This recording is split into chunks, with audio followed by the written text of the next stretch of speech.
नगे च सुरेन्द्रे च कौशिके पाद संस्पृशि निर्विशेष मनस्काय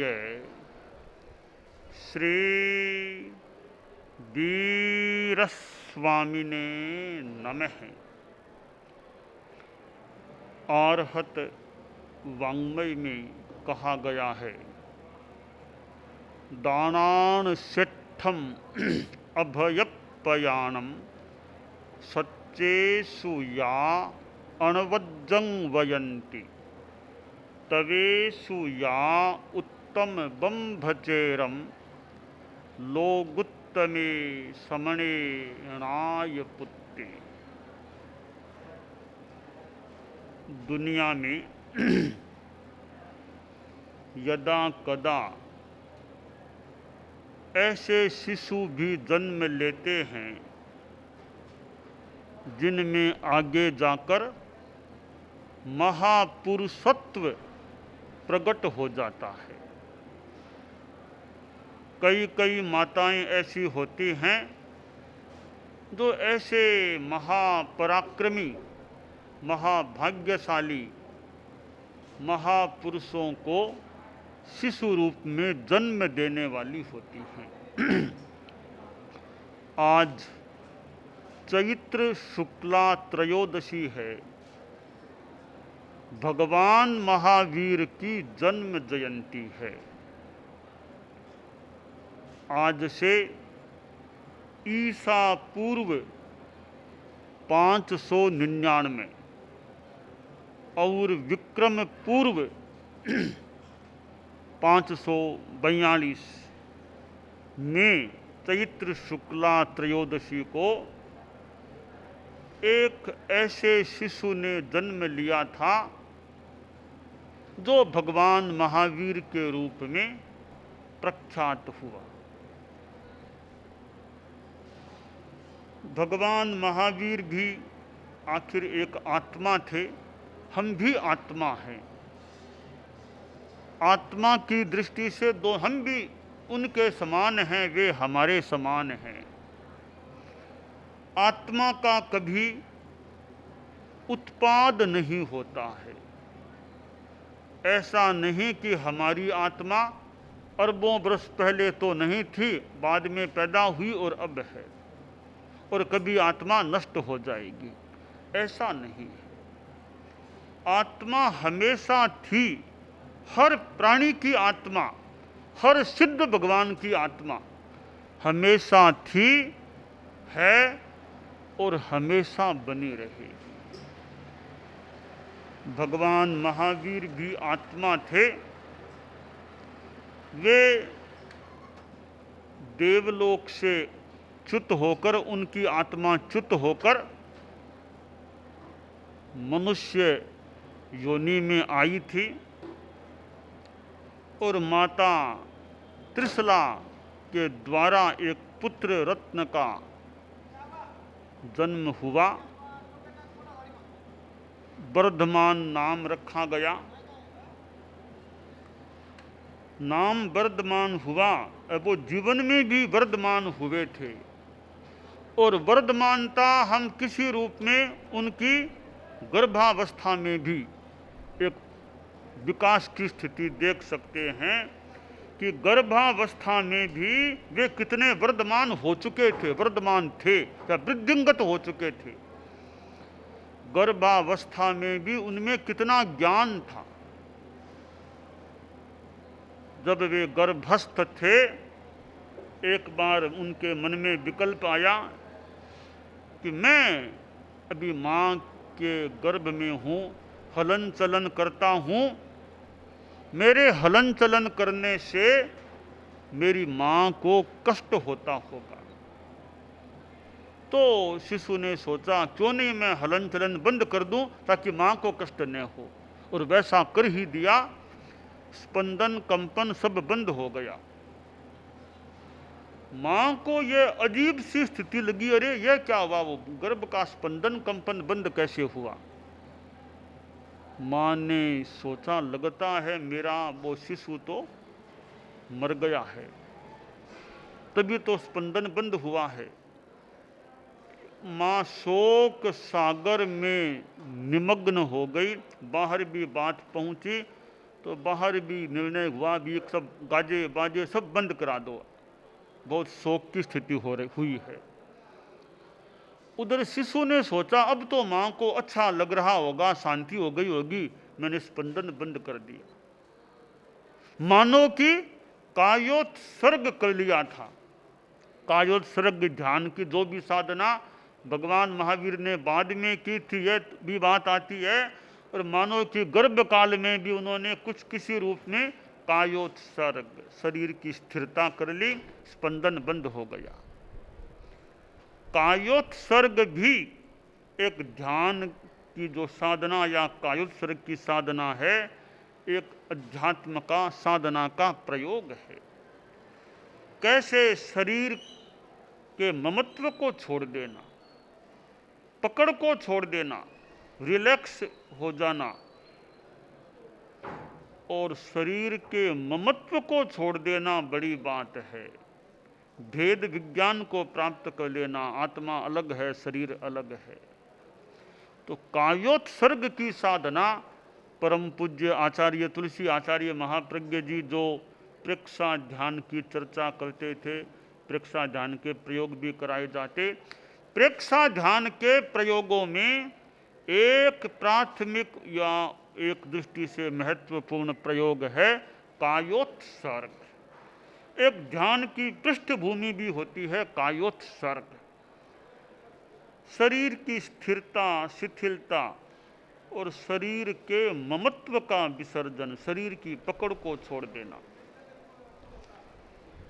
भगवान महावीर ने कितनी ध्यान कायोत्सर्ग की साधना की होगी। तो गर्भावस्था में भी उन्होंने मानो कि कायोत्सर्ग कर लिया, स्पंदन कंपन बंद कर दिया। फिर देखा अब माँ को अच्छा लग रहा होगा, पता चला रे अब तो माँ ज़्यादा अब शोक में चली गई है, मेरा स्पंदन बंद होना माँ के दुख का कारण बन गया है।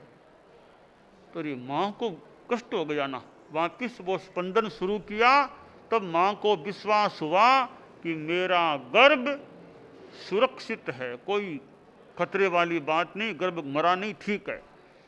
बाहर भी सूचना गई, पुनः गाजे बाजे उत्सव का माहौल शुरू हो गया। तब शिशु ने सोचा कि मैंने ये स्पंदन बंद किया तो माँ को कितना कष्ट हो गया। अगर मैं माँ पिता की विद्यमानता में यानी उनके जीवन काल में, माँ के जीवन काल में दीक्षा ले लूँगा, साधु बनूंगा, तो माँ को कितना कष्ट हो सकता है।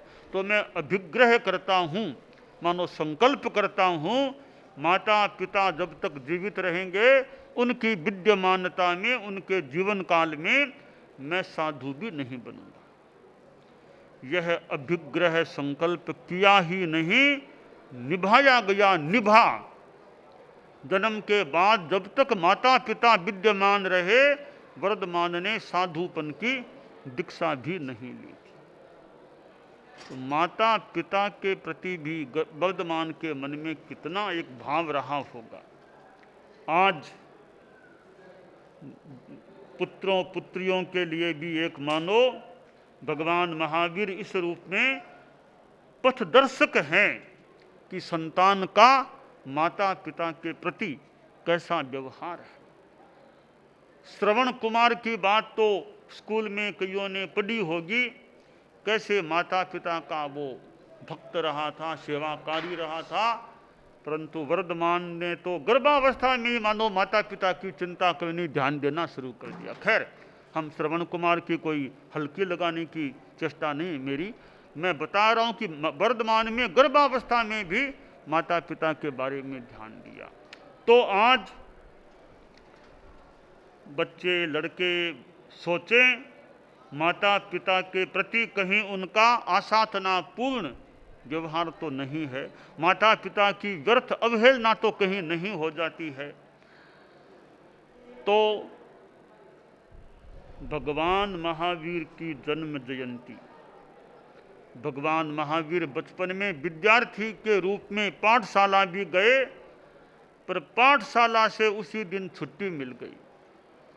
कहा जाता है कि इंद्र ने स्वर्ग में देखा, रे वर्धमान को स्कूल पाठशाला भेजा गए, इसको क्या पढ़ने की जरूरत। इंद्र एक ब्राह्मण मनुष्य के रूप में आया, जो गुरुजी थे उपाध्याय कलाचार्य जी, आकर बोला, कलाचार्य जी कुछ सवाल है।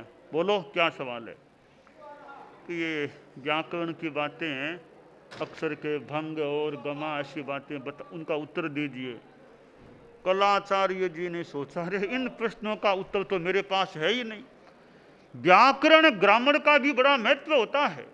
हमारे संत लोग भी बैठे हैं कि ग्रामर का ज्ञान हमें कितना है। व्याकरण का ज्ञान नहीं है कि ऐसे ही पढ़ लेंगे, ऐसे ही पढ़ लेंगे, तो शायद कहीं एक मूल संपत्ति में कमी रह सकती है। भाषा की दृष्टि से व्याकरण के ज्ञान का अपना महत्व होता है, ग्रामर का अपना महत्व है। क्या नियम है, किस नियम से वाक्य कैसे बनेगा, नियम का पता ही नहीं है। कुछ अंशों में बिना आधार की सी भाषा हो जाती है कि व्याकरण का ज्ञान नहीं है। भले संस्कृत भाषा देख लो, अंग्रेजी भाषा देख लो, भाषा में एक प्रकार से भाषा की आत्मा उसकी व्याकरण होती है। तो हमारे संत लोग हैं, अध्ययन कर सकें तो वे व्याकरण को इग्नोर मेरी दृष्टि में नहीं करना चाहिए। व्याकरण का भी अपना महत्व होता है। तो कलाचार्य जी को व्याकरण के प्रश्न पूछे गए, उत्तर नहीं आया। तो वो ब्राह्मण के रूप में इंद्र था पास में, यानी गुरुजी तो ऊंचे बैठे थे, वर्धमान नीचे बैठा था। बात तो ठीक ही है, गुरु को ऊपरी होना चाहिए, विद्यार्थी को नीचे बैठना, तो शिष्टाचार है, विनय की बात ही है। भी गुरुजी ऊपर है, विद्यार्थी नीचे है। पर इंद्र को अच्छा नहीं लगा कि मेरा यश ऐसा विद्यार्थी नीचे बैठी, अच्छा नहीं है। तो ऐसे प्रश्न पूछे, कलाचार्य जी को उत्तर नहीं आया। तो इंद्र ने कहा, अरे विद्यार्थी, इनके उत्तर तुम दे सकते हो। वर्धमान ने उन प्रश्नों के उत्तर दे दिए जिनके उत्तर गुरुजी नहीं दे सके।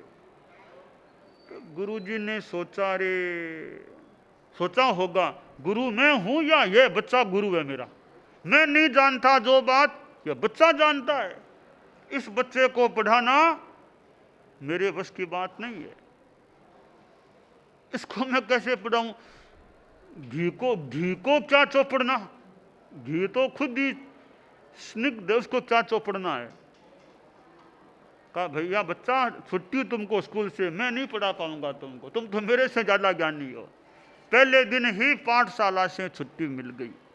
आज कोई ऐसा विद्यार्थी मिलेगा कि पहले दिन ही जिसको इस प्रकार छुट्टी, एक तो बदमाशी से छुट्टी मिले वो अलग बात है, शैतानी करने से छुट्टी मिले वो अलग बात है, इतनी ज्ञानवत्ता होने से छुट्टी मिले, ऐसा विद्यार्थी कोई दुनिया में 2, 4, 5 मिलेंगे क्या। वर्धमान के लिए कहा गया है, ऐसा विद्यार्थी था कि ज्ञानवत्ता के कारण छुट्टी मिल गई। तो विद्यार्थियों में मानो कि एक आदर्श विद्यार्थी, एक अंश में एक अपेक्षा से आदर्श विद्यार्थी वर्धमान को कहा जा सकता है। वे तो महाज्ञानी पुरुष थे, परंतु माता पिता ने मानो भी कि बच्चे को पढ़ाएं। बात भी ठीक है, माता पिता की ओर से ठीक है कि बच्चे को पढ़ाएं, उसका विकास हो। वे ऐसे बच्चे थे, ऐसे मानो सच्चे, ऐसे अच्छे थे, ऐसे ज्ञानी थे, उनको पाठशाला में स्टूडेंट के रूप में विशेष रहना ही नहीं पड़ा। वर्धमान ने आखिर जाकर जब माता पिता का देहावसान हो गया, करीब 28 वर्ष की उम्र में थे, बाद में सोचा अब तो दीक्षा लूं। नंदीवर्धन भाई जी का, भाई जी अब दीक्षा लेनी है। कि भैया अभी ठहरो। क्यों, अरे अभी तो माता पिता का स्वर्गवास हुआ है, तो राजकीय शोक चलेगा, शोक के काल में दीक्षा नहीं होगी। तो भाई जी आखिर तिथि मिट्टी तय, तो कुछ करो ना, दीक्षा में कब लूं, कब तक प्रतीक्षा करूं, कब तक रुकूं, कम से कम 2 साल और ठहरो। ठीक है, भाई जी की बात भी मान लो। अरे भाई जी की बात मानने वाले भी, खैर बात तो कई बार औचित्य देखना पड़ता है, परंतु वर्धमान ने तो मानो भाई जी की बात भी मान ली। माता पिता के लिए इतना रहा, 2 साल भाई जी के कहने से रह जाऊं। भाई भाई का भी कैसा संबंध है? भाई भाई झगड़ा करते रहते हैं क्या? कैसे करते हैं? भाई भाई के साथ कैसे रहते हैं? तो ऐसे तो राम भरत लक्ष्मण की बातें आती है, पर भाई भाई कैसे? छोटा भाई व्यवहार कैसा बड़े के साथ, बड़े का व्यवहार छोटे के साथ कैसा? तो वर्धमान ऐसे भाई थे, छोटे भाई थे, नंदीवर्धन बड़े भाई थे। तो मानो कि बड़े भाई का भी मान रखा और बात को मान लिया। बात को मानना भी कहीं कहीं अहंकार विलय का द्योतक हो सकता है। ठीक है, हर जगह तो बात माननी चाहिए कि नहीं, एक अलग प्रश्न है, परंतु एक विनय भाव से या औचित्य के साथ निरहंकारता का जो प्रयोग है वो अपने आप में ठीक हो सकता है। 2 साल बीते, वर्तमान 30 साल के हो गए, तब भाई जी से भाई जी का अब दीक्षा का क्रम शुरू करेंगे। आखिर दीक्षा हुई और मृगसर कृष्णा दशमी को करीब 30 वर्ष, करीब करीब मान लें 30 साल, जन्म चैत का है, दीक्षा मिक्सर किया तो कुछ महीनों का अंतर तो है ही, तो वैसे लगभग करीब 30 साल की उम्र में वर्धमान मुनि बन गए, वीर बन गए और महावीर बन गए। उन्होंने किस प्रकार परिसहों को सहा और आखिर 12.5 सादिक वर्ष, 12.5 वर्ष करीब बीतने के बाद वैशाख शुक्ला दशमी को उन्होंने गोदोहिका की उस मुद्रा में केवल ज्ञान, केवल दर्शन को प्राप्त कर लिया, मोहनीय कर्म को क्षीण कर दिया था। निरंतराय हो गए, अंतराय कर्म को भी क्षीण कर दिया, केवल ज्ञान का सूर्य प्राप्त हो गया। फिर तो आगे जा तीर्थंकर हो गए, यानी तीर्थ की स्थापना भी हो गई और करीब 30 वर्षों तक वे केवल ज्ञानी के रूप में विचरे और आखिर पावा अपापाक पावापुरी, आखिर उनका करीब 72 वर्ष की अवस्था में महाप्रयाण भी हो गया। एक महापुरुष मानो दुनिया में आए, दुनिया को राह दिखाकर, दुनिया को प्रकाश देकर मानो आकाश में चले गए, सिद्धालय में चले गए। एक महापुरुष की संक्षेप में यह जीवन यात्रा है। हम आगमों को देखें, आयारों को देखें, जो महत्वपूर्ण एक अच्छा आगम, छोटा आगम है। आयारों में 9वां अध्ययन है।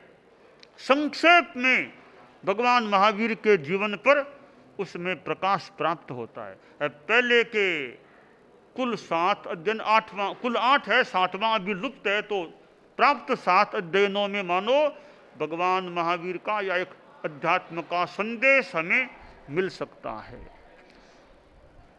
आयार चूल्हा है जो आचार्यों का दूसरा श्रुतस्कंद है, उसमें भी भगवान महावीर की जीवनी प्राप्त होती है। तो ऐसे हमें प्राचीन ग्रंथों में भगवान महावीर का जीवन भी प्राप्त होता है। हम लोग जैन शासन में हैं और भगवान महावीर से जुड़े हुए हैं।